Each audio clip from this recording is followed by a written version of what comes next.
Ahora la secuencia tenemos la ponencia de la maestra Iris Guevara, que es investigadora de tiempo completo aquí de la casa, del Instituto de Investigaciones Económicas de la UNAM. Es licenciada y maestra en Economía por la Facultad de Economía de la Universidad Nacional Autónoma de México y es profesora del área de Economía Política. Ha publicado diversos trabajos como autora y coautora, versando sobre el tema política educativa del Estado mexicano, políticas estatales y reproducción de la fuerza de trabajo, educación científica y tecnológica. También ha dirigido inúmeras tesis en su especialidad y ha participado de múltiples congresos nacionales e internacionales. Además, ha sido corresponsable de diversos proyectos interdisciplinarios e interinstitucionales y ha participado como representante académica en instancias colegiadas. Actualmente es miembro de la Unidad de Investigación Economía Fiscal y Financiera, en donde desarrolla el proyecto Financiamiento de la Educación Pública Superior. Gracias. Bueno, yo quiero dar las gracias por la invitación y informarles que creo que va a ser un cambio medio drástico de temática, ¿sí? Mi trabajo se llama Educación Superior e Investigación para la Competitividad Productiva. Y bueno, la idea es precisamente que teniendo en cuenta la crisis actual y las distintas crisis que se presentan en la economía, es distinta la forma de enfrentarlas de los diferentes países de acuerdo a la estructura, la solidez económica de cada nación. Entonces, bueno, en este trabajo yo lo que planteo es que hay una estrecha relación entre las características de la economía actual y la necesidad de incrementar los niveles educativos y impulsar la investigación científico-tecnológica precisamente para apoyar la estructura económica, ¿sí? Entonces, esta idea de competitividad en realidad se maneja en muchos trabajos como un problema de las empresas. Yo aquí lo que sostengo es que la competitividad, si bien es un problema de la empresa, también es un problema de políticas públicas y de instituciones. Y en ese sentido, bueno, yo aquí hago un comparativo de México con otros países que han tenido proyectos de desarrollo nacional a pesar de su incorporación al mercado, a pesar de su incorporación al mercado de manera activa, como son los países asiáticos, ¿sí? Creo que hay varios trabajos que demuestran cómo en el caso de México y de América Latina en general ha habido un rezago en cuanto a la importancia que se le ha dado a la educación y sobre todo la educación superior, ¿sí? Parto precisamente de la idea de que con los procesos de globalización hay transformaciones importantes en las formas de reproducción, la revolución informática y las comunicaciones, así como la biotecnología, la nanotecnología, la microelectrónica y el uso de nuevos materiales, está impactando la industria y los servicios comerciales. Esto es importante porque precisamente es esta transformación en las formas de reproducción que hacen necesaria el incremento de la inversión en investigación y desarrollo, ¿sí? Y precisamente las economías que han invertido en educación, en investigación y en desarrollo son las que van a la punta precisamente del desarrollo científico-tecnológico. Yo aquí hago un comparativo y señalo cómo en México a partir de 1980 lo que se destina a la parte del Producto Interno Bruto que se destina a inversión y desarrollo no rebasa el 0.50%, mientras que las economías que han crecido más, como la coreana, la japonesa, Estados Unidos o Alemania, destinan más de 2 o 3% de su PIB. Esto es importante porque precisamente la competitividad depende de la capacidad de producir mercancías con alto valor agregado, de estar insertados en los mercados en donde existe este avance científico-tecnológico, ¿sí? Los grandes cambios tecnológicos pues surgen de la transformación de la economía global y de las variables fundamentales de esta transformación, en la cual la informática es central y también actualmente se reconoce que es importante apostarle al conocimiento. La aplicación del conocimiento al trabajo potencia la productividad. De ahí la importancia de tener una sociedad educada, preparada para desarrollar trabajos complejos. Se necesita invertir, y bueno, esto lo digo, en capital humano para no quedar rezagados, porque en algunas otras ocasiones yo aquí les he presentado precisamente cómo el gasto del Estado mexicano ha sido cada vez más limitado en educación superior, se ha priorizado la educación básica, la educación primaria, y esto, bueno, nos llega a ser un país que sobre todo tiene capacidad para ser un país maquilador, ¿sí? Salarios bajos, empleos precarios. Aquí nos mostraban en la primera exposición cómo precisamente el tipo de empleos que se están generando son empleos de muy baja calidad, son empleos temporales, son empleos en condiciones difíciles, ¿sí? Y esto va en contra de las tendencias de los países desarrollados, que, bueno, no el problema de los empleos, que ahí también tienen problema de empleos, pero en contra de las tendencias de capacitar a la población, ¿sí? Bueno, a pesar de la crisis actual, por ejemplo, en algunos países se puede ver que los trabajadores que pueden incorporarse al mercado de trabajo son aquellos que responden a las nuevas necesidades del capital, o sea, que manejan las nuevas tecnologías y que están estrechamente vinculando a los cambios que demandan las nuevas tecnologías. Y esto es importante porque esto es algo que no se ha tomado en cuenta en México, ¿sí? La transformación de la participación estatal en México a partir de la década de los 80, con la adopción de políticas neoliberales, han limitado la actuación del Estado en educación, ciencia y tecnología. Mientras en los países desarrollados la educación superior, así como la producción de ciencia y tecnología son centrales para mantenerse a la vanguardia económica, en nuestro país el Estado ha concentrado su esfuerzo en el apoyo a la educación básica. Bueno, y aquí precisamente veo cómo, a pesar de que la educación básica es la que tiene una mayor cantidad de alumnos, la demanda educativa está en educación media y en educación superior. Y precisamente está en esos niveles educativos porque la población se concentra entre los 15 y los 24, 25 años, ¿sí? Y a pesar de esto, vemos, por ejemplo, que en 1990 la educación superior representaba el 40% del gasto orientado a educación básica. En 2002 solamente representaba el 30% y en 2006 solamente se destina 28% del gasto educativo a educación superior. Precisamente los procesos productivos de punta requieren de una gran cantidad de diversidad de conocimientos, muchos de los cuales, en el caso de México, provienen de los centros de investigación, de las universidades y de los tecnológicos. Esto yo en otros trabajos he demostrado cómo la mayor parte de la investigación, bueno, y esto es público, es conocido, porque sobre todo las autoridades de la UNAM se han encargado de difundirlo, cómo las instituciones públicas de educación superior son las que generan la mayor parte de los avances en investigación, ¿sí?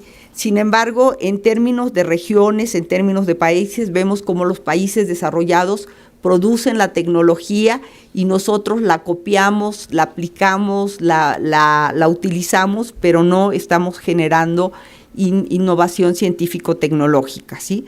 Entonces, vemos cómo, a diferencia de los países centrales, de los países desarrollados que colocan al capital humano como el fundamental en sus políticas de desarrollo, tanto en sus políticas de desarrollo como en sus políticas de crecimiento, porque hubo una época muy importante en la cual el desarrollo fue olvidado y más bien se planteaba el crecimiento, pero actualmente instituciones como el Banco Mundial retoman la importancia, por ejemplo, de la participación de los Estados-naciones en ciertos rubros, en ciertos ámbitos de la reproducción social. Entonces vemos, por ejemplo, cómo en México de 1935 a 1982 la productividad agregada del trabajo en México creció una tasa media del 3% anual, y de 1983 a 2005 esa productividad creció al 0.8%, ¿sí? Y esto sería contrario precisamente al discurso dominante en el cual se dice que es la libertad de los mercados, es la empresa la que va a imprimir mayor competitividad, ¿sí? Ahora, yo aquí hago un comparativo con países como Corea, Taiwán, Japón, ¿sí? Y algunos datos sobre China, en el cual se ve precisamente que ellos tienen un proyecto de desarrollo nacional de los gobiernos de los países de Asia. Fomentaron el desarrollo de la educación superior, la ciencia y la tecnología para apoyar la creación de nuevas empresas. El nacionalismo económico permitió a estos países crear instituciones de investigación y desarrollo de propiedad gubernamental. Y esto hay que insistir, en el caso de México existían muchas instituciones gubernamentales importantes que se han destruido en los últimos años, a partir de la década de los 80, que se han deteriorado y que ahora, por ejemplo, tenemos que comprar vacunas cuando nosotros en México éramos productores de vacunas, ¿sí? Y esto naturalmente afecta el desarrollo nacional. Aquí pongo una serie de datos en el cual, por ejemplo, se ve cómo en México se destina solamente 1.2% del PIB a educación pública superior, a educación superior entre pública y privada, ¿sí? La educación privada ha crecido mucho a partir de la década de los 90, pero todavía no alcanza a complementar, no alcanza a solucionar, digamos, con esto las carencias por el nivel de ingresos de la población, ¿sí? Vemos, por ejemplo, cómo en Estados Unidos, precisamente educación pública, a pesar de que la educación privada es muy importante, se destina el 3.1% de su PIB, en Canadá el 2.6%, por mencionar a nuestros socios comerciales, y Chile, que es un país que tiene un desarrollo similar, destina el 2%, ¿sí? La cobertura educativa, en el caso de México, en educación superior, esto es otro de los grandes problemas. Hemos cumplido, por ejemplo, con la educación básica en términos de cobertura nominal, ¿sí? Y no se cumple así, por ejemplo, con la educación superior, a la cual solamente el 30% de los jóvenes que están en edad de estar en educación superior logran incorporarse. Cuando economías como Estados Unidos absorben a más del 60% de su población, más del 80%, Canadá más del 60%, y naciones como Argentina, que tiene un desarrollo similar al mexicano, tiene el 56.3%, o Brasil, que recientemente ha incrementado su gasto en educación superior y absorbe a buena parte de la población. En cuanto a ciencia y tecnología y a la producción de gentes que está en la investigación, vemos también que México en 2005 tenía 8 investigadores por cada 10,000 integrantes de la fuerza de trabajo, mientras que Japón tenía 97, Estados Unidos 91 y Canadá 68, ¿sí? Otro de los elementos fundamentales para incrementar la competitividad es la inversión que se haga en investigación y desarrollo. En el caso, esto lo trato aquí por regiones, ¿no? Y vemos cómo, por ejemplo, América Latina contribuía en 2003 con solo el 1.3% de la inversión en investigación y desarrollo, mientras Norteamérica, donde no se incluye a México, se incluye Estados Unidos y Canadá, contribuía con el 41.9%, Europa con el 28.2% y Asia con el 27.3%. Cuando uno compara la situación de países como Corea a inicios de los 60, en los 70, en los 80, se da cuenta que México, por ejemplo, estaba mucho más avanzado en educación, en ciencia y tecnología, y actualmente esto se ha revertido.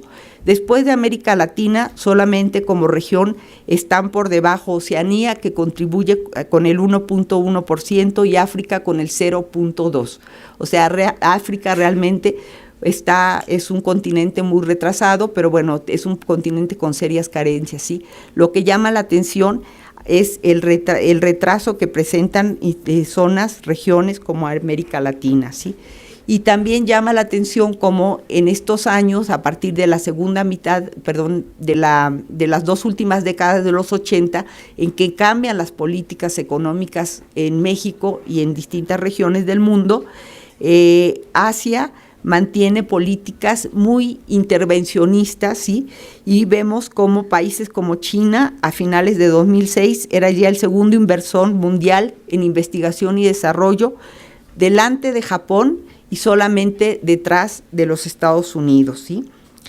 En el caso del motor del crecimiento de China, Corea del Sur y Japón ha sido precisamente el desarrollo industrial, que actualmente está muy vinculado a ciertas industrias, ¿sí? Estos países invierten en biotecnología, robótica, nanotecnología, tecnología de la comunicación, convergencia digital, energía, medio ambiente, defensa, tecnología agrícola y de alimentos. Esto es muy importante porque precisamente lo que se nota en México es que no ha habido, o sea, nos hemos insertado como un enclave, ¿sí? en ciertas industrias como la electrónica, ¿sí? Pero que los impactos de esta industria no se dan hacia adentro solamente con empleos mal pagados, ¿sí? Y mientras esto sucede en México, aquí veo, por ejemplo, como en la India ha incrementado su competitividad especializándose en el sector servicios, en informática, en tecnología de la información, biotecnología y en el ámbito financiero, ¿sí? En el caso de la India, su fortaleza es su capital humano, aunque, bueno, conviene señalar que en este país existe grandes contrastes, igual que en muchos países de América Latina, igual que existe en México. Finalmente, señalar que algunos de los países de Asia han incrementado su competitividad, no solo gracias al esfuerzo del gobierno, o sea, a la intervención de los gobiernos, sino también al sector privado. En Japón, Corea del Sur, los inversores participan con alrededor del 75% de la inversión en investigación y desarrollo, ¿sí? Finalmente, me gustaría señalar que conviene recalcar la importancia de la participación de los distintos gobiernos en un proyecto de desarrollo nacional para poder incrementar la competitividad. Las empresas, en el caso mexicano es muy claro, por sí mismas no han logrado, o sea, el conjunto de las empresas, no hago aquí una diferenciación que debería trabajarla, pero no la tengo, en el sentido de que el conjunto de las empresas no han hecho un avance en investigación y en desarrollo, ¿sí? No hay una relación, por ejemplo, o hay muy poca relación entre las instituciones de investigación y las empresas en México. Dentro de las formas de medir la competitividad, generalmente se toma en cuenta, hay muchos índices de competitividad, pero toman en cuenta la educación y la capacitación. La educación es fundamental en el desarrollo y modernización de una economía e impacta las condiciones de vida de los individuos, ¿sí? Es por esto que consideramos que el desarrollo de la competitividad no puede limitarse a las empresas, sino tiene que tener una activa participación los distintos gobiernos, ¿sí? Y bueno, finalmente yo aquí lo que propongo es fortalecer a las instituciones de educación superior e investigación pública, que es donde se realiza la mayor parte de la investigación en México, ¿sí? En el caso mexicano, y vincularlas con el sector productivo, para poder aumentar realmente la competitividad. E insisto, la competitividad no se puede limitar a las empresas por solamente, independientemente no tienen capacidad de incrementarlo. Muchas gracias y disculpen lo rápido de las conclusiones, ¿sí? Gracias. Gracias.